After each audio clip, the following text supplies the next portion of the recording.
ఓం శ్రీమాత్రే నమః. నమస్తే అండి, ఎలా అన్నారు? అంత బాగున్నారా? నేను కూడా బాగున్నానండి. మరి నేను ఒక వీడియో పెట్టానండి. ఒక భార్యాభర్తలో ఒక వయసు వచ్చిన తర్వాత ఆయనకు 65 70 దగ్గర పడుతున్నాయి అనుకోండి, ఈవిడికి ఒక 55 56 ఉన్నాయనుకోండి. మరి ఆయనతోటి ఈవిడి చాలా అగసాట్లు పడాలి. ఒక చిన్న పిల్లడు మాదిరే ఉంటుంది. అది ఎవరు పడతారో భార్య మాత్రమే పడుతుంది, భార్య మాత్రమే దాన్ని తట్టుకుంటుంది. ఇంకా పిల్లలు ఉన్నారా అంటే వాళ్ళు బాగా ఉండి ఆనందంగా గౌరవంగా బతుకుతుంటేనే ఊరుకోరు. చేదస్తంగా ఉండి చెప్పిన మాట వినకపోతే చూస్తారా? చూడరండి, ఎగిరెగిరి తన్నుతారు. ఒక భార్య మాత్రమే బిడ్డలా చూసుకుంటుంది. అది ఏంటి అనేది నేను వీడియో తీసి పెట్టాను.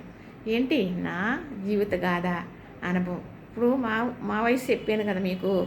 ఆ వయసు వచ్చిన తర్వాత ఇప్పుడు నేను ఎలాగా మరి ఎదుర్కొంటున్నానో అందరూ అలా చేయవలసిందే. ప్రతి ఒక్కరికి వస్తుంది. డబ్బు బంగారాలు ఏమి ఆపు చేయవు.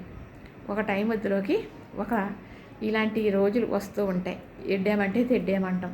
అది ఒకరినొకరు కాసేపు అనుకున్నా కాసేపు అవ్వవలసిన పరిస్థితి వస్తుంది.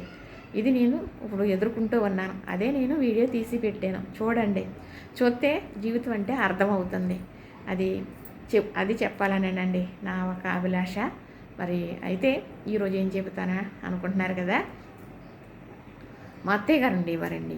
మా అత్తయ్య గారు అంటే చిన్న అత్తయ్య గారు అంటే మా అత్తగారు చెల్లెలు. మా అత్తగారు అక్క చెల్లెళ్ళు నలుగురండి.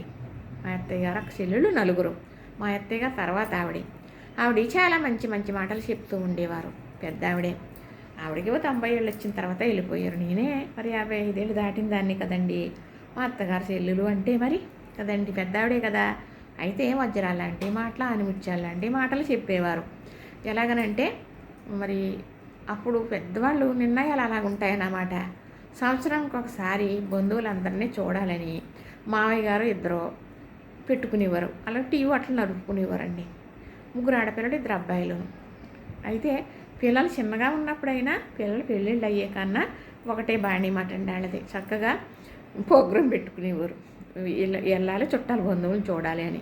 చక్కగా భార్య భర్తలు బయలుదేరి ఎవరింటికాడ ఎన్ని రోజులు ఉండాలనుకుంటున్నారో, 2 రోజుల 3 రోజుల 4 రోజుల వారం రోజుల అలా ఉండాలన్న చోట అలా ఉంటూ ఓ నెలకు 2 నెలలకి ఇంటికి చేరేవారు అన్నమాట. ఇలాగ ఏదైనా ఫంక్షన్లు వస్తాయి కదా, అప్పుడు కూడా వస్తూ ఉండేవారు. అయితే వాళ్ళిద్దరు కూడా వెళ్ళిపోయారులేండి. మామయ్య గారు పోయి 10 ఏళ్ళు అయింది, అత్తయ్య గారు పోయాక 5 6 ఏళ్ళు అయింది. అయితే ఆవిడ చెప్పే ఆనిముత్యాలు ఒకటి చెబుతాను మీకు. వచ్చినప్పుడు మా ఇంటి దగ్గర అయితే ఎక్కువగా ఉండేవారు.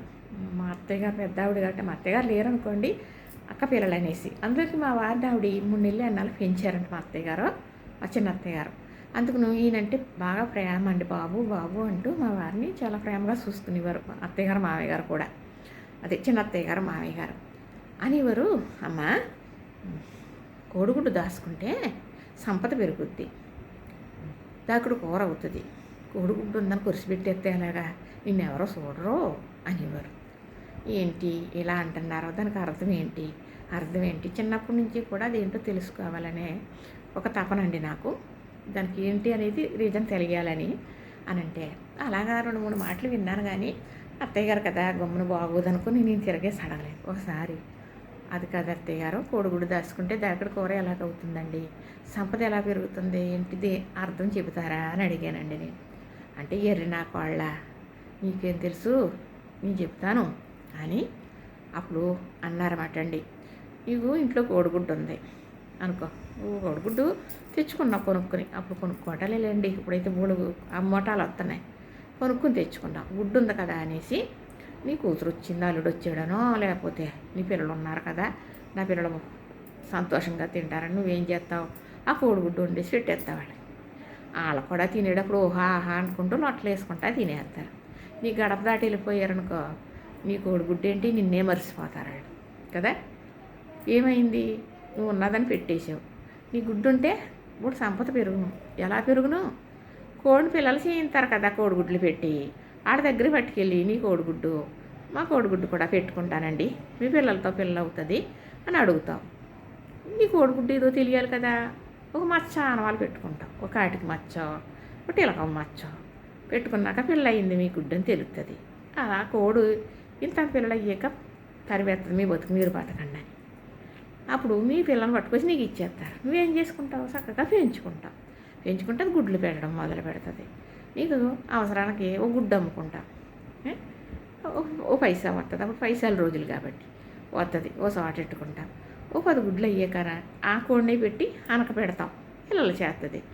10 కోళ్ళు అవుతాయి కదా. ఈ కోడి ముదరకోడి అయిపోయింది, పిల్లలు నెట్టింది కదా, అది కోసేసుకుని కూర వండుకుంటావు. అక్కడ కూర అయింది కదా. ఒక గుడ్డు వల్ల ఎన్ని ప్రయోజనాలో చూడు. ఈ 10 కోళ్ళు అవి కదా, ఈ 10 కోళ్ళు నీ గుడ్లు పెడతా ఉంటా అమ్ముకుంటాం, అందులో ఓ కోడిని అమ్ముకుంటాం, మళ్ళీ పిల్లల్ని చేయించుకుంటాం. ఎంత సంపద పెరిగిందే ఎరినా కోళ్ళ, నీకు అర్థమైందా? అది అలా మనల్ని ఎవరో పొగిడారు కదా అని మన చేతిలో వాళ్ళ చేతిలో పెట్టేస్తే నువ్వు కంటికి కూడా చూడవు, నీ కళ్ళకు కూడా చూడనివ్వరు. మళ్ళీ నీ బిడ్డల్ని పెంచావు, పెద్ద చేసావు, ఏదో నీకు ఉన్నంతట్లో చదివించావు, పెళ్ళిళ్ళు నీకు ఉన్నంతట్లో పెళ్ళి చేసి పంపేసావు, వెళ్ళిపోయారు. వాళ్ళ కాపురం వాళ్ళదే, నీ కాపురం నీది. నీ మూడు నువ్వు ఉన్నారు, మీరు బతకాలి కదా. ఆకారం కంటానా ఎవరిని చేయి చాపుతావు? చేయి చాపితే చేతులు ఎవరో పెట్టరు. నాకు నాది నేను అంత ఆసుకోవాలి. ఏటేళ్ళ కాలం బిడ్డలను తోసిపెట్టేస్తే నీకేముంటుందే మన్ను. కాబట్టి మనం దాచుకోవాలి సంపదని. కోడిని ఉదాహరణ చెప్పాను, కోడిగుడ్డ ఉదాహరణ చెప్పాను, కానీ నువ్వు ఈ కష్టాలు ఇలా చేయకుండా ఇలా దాచుకోవాలని నా ఉదాహరణ. అంతేగాని నిజంగా కోడిగుడ్డే దాచుకుని పెంచేమని కాదు, అది పెంచుకుంటారు. అర్థమైందా నీకు? నువ్వు ఆకాశం పెట్టాలనుకున్నావు, నీ కూతురు పెట్టేసావు. ఉన్న కాసు దాన్ని పెట్టేసి ఇంకో రెండో దాన్ని ఏం చేస్తావు? ఒక కాసు ఉంటే దీనికి అరకాసు పెట్టు, దానికి అరకాసు పెట్టు. నేను కాసు పెట్టేద్దాం, దాన్ని చూస్తే కొందామని అనుకుంటావు, కొనలేవు, పరిస్థితులు బాగోవు. అప్పుడు ఏం చేస్తావు? ఇది అదోగత అయిపోద్ది. దానికి ఇస్తే కాసు నువ్వు అది పుచ్చుకుంటావా? నువ్వు ఇస్తుంది అది కదా. ఏది చెయ్యాలో అదే చెయ్యాలి. ఆ వచ్చిన వాళ్ళకి ఉప్పు చారో పప్పు చారో వేసి పెట్టేయి. కోడిగుడ్లు వండేసి కోళ్ళు తెచ్చుకోసి కుక్కలను తెచ్చుకోసి వండి పెట్టేసామనుకో, నువ్వు చక్కగా తినేస్తారు, వాళ్ళు వెళ్ళిపోతారు, ఏముండదు. నువ్వు పెట్టేవన్న మాట కూడా అంటారు. ఎప్పుడు పెట్టేవు నువ్వు అని అడుగుతారు. అయితే 3 పూట్ల నువ్వు వచ్చేవంటే మాకు ఇదే పెట్టేవని అడుగుతారు, నువ్వు బంగారం పెట్టినా కూడా. కాబట్టి ఎప్పుడు ఎవరిని ఎలా చూడాలో ఎలా చెయ్యాలో అలాగే చెయ్యాలి. నాది నాకు నేను అది దాచుకోవాలి పిచ్చిదానా ఎర్ర కోళ్ళ అన్నారండి మా అత్తయ్య గారు. తెలుసా? అన్నారండి అలాగా. అంటే అవునా విన్నాను, పాటించారా అని అడక్కండి. పాటించలేదండి. ఇదే మాట ఎన్నో వందల మందికి చెప్పాను. ఈరోజు అంటే యూట్యూబ్లో చెబుతున్నాను, యూట్యూబ్ అన్నీ చేస్తున్నాను కాబట్టి. మా అత్తయ్య గారు ఇలా చెప్పారు, మా అత్తయ్య గారు ఇలా చెప్పారు అందరికీ చెప్పాను. పాటించేవా? పాటించలేదండి. నేను పాటించలేదు. పాటించే పరిస్థితి వేరేగా ఉండలేండి, వేరేగానే ఉండను, కానీ పాటించలేదు. పెద్దోళ్ళ మాట పెట్టులో ముఠా సమానం, పెద్దోళ్ళ మాట సద్దన్నం ముఠా సమానం అని ఎందుకంటారో. పెట్టులో మూట ఉందనుకోండి, ఇవాళ నాకు ఎంత ధైర్యం కదండి. నాకేంటి ఎవరు చూడాలి, నాకు ఉన్నది నేను ఖర్చు పెట్టుకు తింటాను, వాళ్ళు చూడాలి ఏంటని అనుకుంటాను. ఎంతో ధైర్యం కదా. పెద్దోళ్ళ మాట కూడా అంత విలువైంది.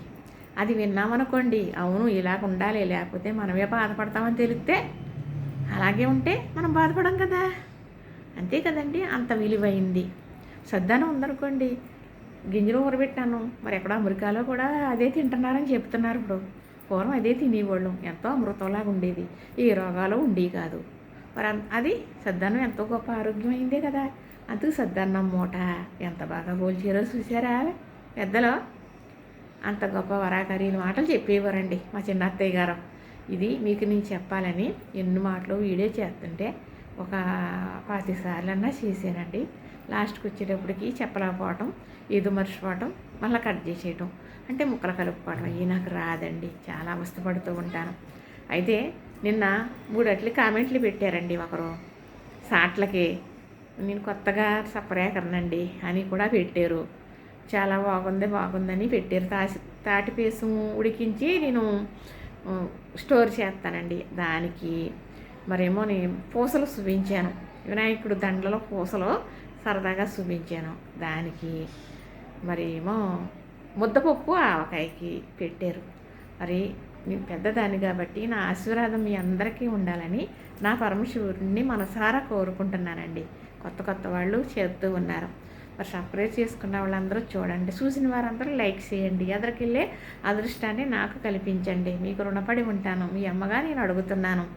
ఇలాంటి తెలిసిన విషయాలు చాలా ఉన్నాయండి, చాలా చెబుతాను. నేను చెప్పాలి అంటే మీ ఎంకరేజ్ ఉండాలి కదా. తప్పకుండా లైక్ చేస్తారు కదా.